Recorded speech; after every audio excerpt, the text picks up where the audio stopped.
weekly 30-minute college knowledge destination. I'm your host, Rob Schwartz. Welcome in, sit back, relax, and enjoy, and get ready to get a lesson on the key things you need to be aware of in terms of how do I handle the financial aid process after I've applied to college? Am I eligible for aid? What steps do I have to take to be ready? If I've already received a letter, maybe I didn't get enough money, can I appeal the letter that's in front of me? We have a very special guest in studio today. He is my partner and friend at Premier College Guidance to answer all of our questions. Please welcome in my guest and friend, Trevor Mizrahi. Trevor, welcome to the show. Thanks for having me, Rob. We want to definitely get started and at least give families some orientation as to, what does an award letter look like? How can they affect change in terms of, two families can look very similar on paper, but one family does it right and one family does it wrong. And we end up in a very, very ugly situation. So why don't, I'm going to put something up on the screen for our viewers and walk them through a case study that'll really show them a difference between doing it right and doing it wrong. Sure, yeah. The whole college process to a lot of families, it becomes overwhelming when they wait till the last minute. And I say that jokingly in some cases, but in a lot of cases, families really don't even know where to start. So really what they're relying on is information from their high school counselors or maybe some emails from the colleges and say, hey, deadlines are coming up. Let's go ahead and start preparing your finances and get the forms in that are necessary just in order to get you qualified for some financial aid. Now, leading into the whole financial aid process, you want to gather your tax returns and the timing of it is so important because really, they're expecting you to put information that you had based on your prior year's tax return, but you don't even have them filed yet. So a lot of parents are in limbo and they say, well, do I even file my forms right now? Should I wait till I get my taxes done?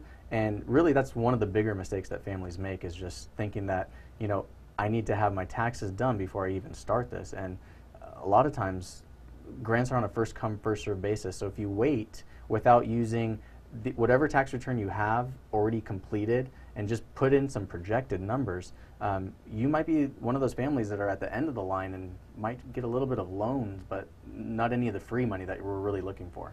And this is a really important part of the process, and it is an intimidating one. So if you're at home and you're thinking, crap, I don't know what to do, you're not alone.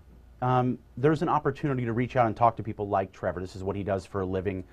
Let's dive into this case study, though. We're looking at two identical families, same income, same assets, but the story at the end is very, very different.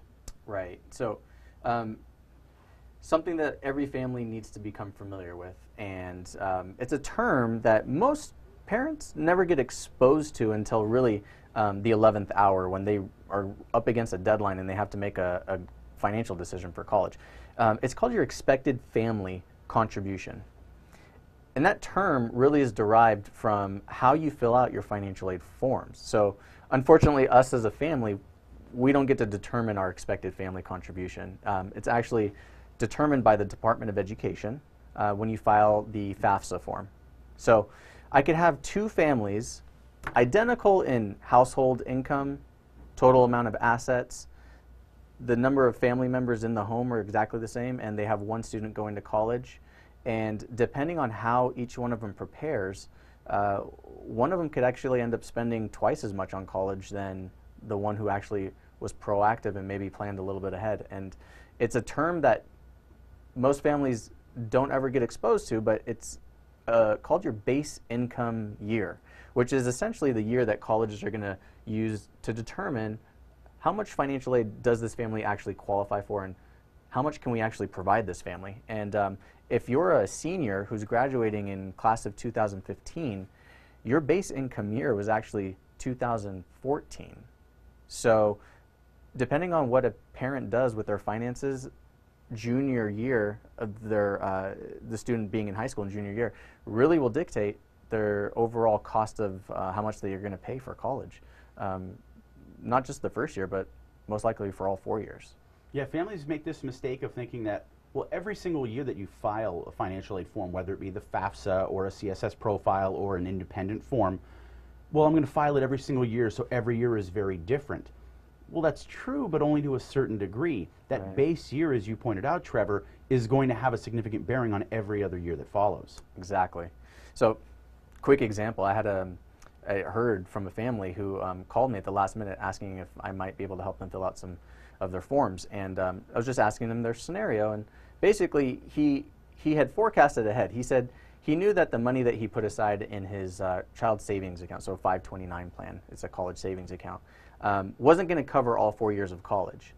He knew that the loans that the government offers was around 7.2%, so he didn't really feel like he was ready to commit to that high of an interest rate. So what he did was, during his child's junior year, in order to prepare for the financial aid process, he actually withdrew money out of his 401k because he felt that that was a better avenue to pay for college. Now, naturally, some of you might say, well, that's probably not a good idea. You put money for retirement for that purpose. But in his case, that was his decision. So what ended up happening, because he was in his base year, he actually showed that there was money coming to him outside of his earned income, like his W-2, which basically let the schools know that, hey, there's resources that this family has outside of their income that they can tap into that really isn't the real picture, but colleges see it completely different than the way that this particular family was planning for it. So, you know, that one decision that he made, planning ahead, actually ended up, he shot himself in the foot as a result. So this is a family that, by taking what they thought were appropriate steps, actually gave the college a reason to tax them more, where not only was it a tax on the money they took on the 401k and a penalty they took on the 401k, but the college saw, oh, you have more money, therefore you can afford to pay us more money. Right, yeah. So in essence, if we have a situation where, you know, you have two families side by side that look pretty much identical on paper, just like tax planning, you find ways that you can reduce your tax liability. Same thing happens with your overall expected family contribution. You could really take control of how much you're going to show on your tax return, and then ultimately on your financial aid forms, which is what the Department of Education uses to determine what a family can really afford. So side-by-side comparisons, as you'll see on the screen, families look identical on paper, but one of the families ended up paying a lot less each year for the same school, and it's just the way that the financial aid system is created, really.